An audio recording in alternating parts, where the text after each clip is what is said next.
In the months afterwards, all of the women at some point said they'd known that the men were leaving the valley. Just as William Jones used to forecast the weather by studying the sky or the formations of migrating birds, so the women said they'd been able to forecast the men's sudden departure. After all, they were their men, their husbands. No one could read them like they could. So no surprise if they should see what was coming. That's what the women said in the long silence afterwards. Resistance is set in an entirely alternative version of the Second World War.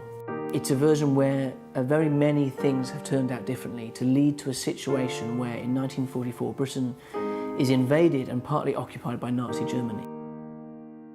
The novel opens with 6 women in a very isolated valley called the Olchen Valley, waking up one morning to find that the husbands have gone. I knew I wanted to write my fictional story set against a landscape that I did know intimately, and that's what sent me back to the Black Mountains in South Wales that I'd known since I was a child. If you know a landscape that well, you're just attuned to its depths and its layers and its associations.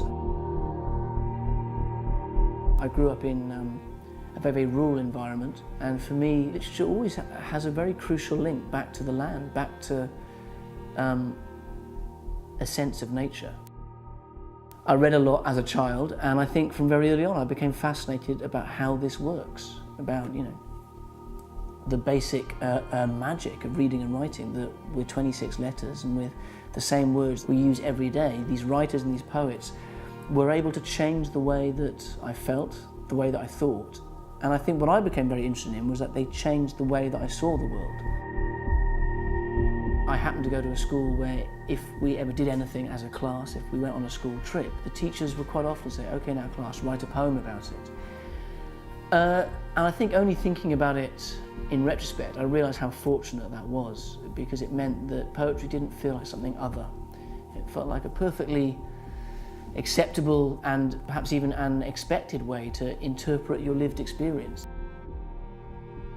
Poetry was what I wrote first, and it's still actually how I think of myself first and foremost. For me, I think it's still the most incredible form of communication. You do have the potential to take a reader a great emotional and an intellectual distance over a very short space of page at the same time.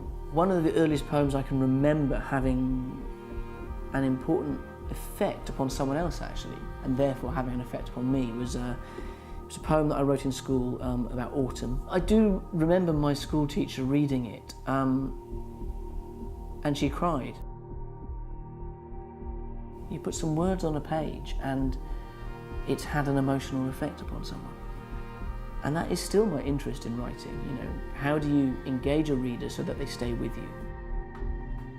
I'm currently living here in London, and before here I was in New York. I've been quite nomadic for the past 10 years recently, which in terms of the writing has always been interesting, because I found myself always writing out of the geography of the book that I'm working on. So I wrote about Wales in London, and then about London in New York, and now I'm here, I'm writing about New York. Wherever I've moved, I've always felt that my natural trajectory is always leading back towards Wales, and yes, I will be moving back to Wales, I think, before too long. It's where I feel very, very deeply rooted, and I think I've been able to travel a lot because I've always known that's where I'm from. When you work from home, it's very useful to get out of the house first thing in the day, so I normally go out and I find a cafe to work in. And this was the cafe that I worked in every morning when I was living in New York, a lovely little place on the corner of Sullivan and Houston. The week after I finished writing the book that I was writing in there, I walked past and it was closed, it was gone. I know that writers can be egotistical, but it felt as though it had been put there for me to write in.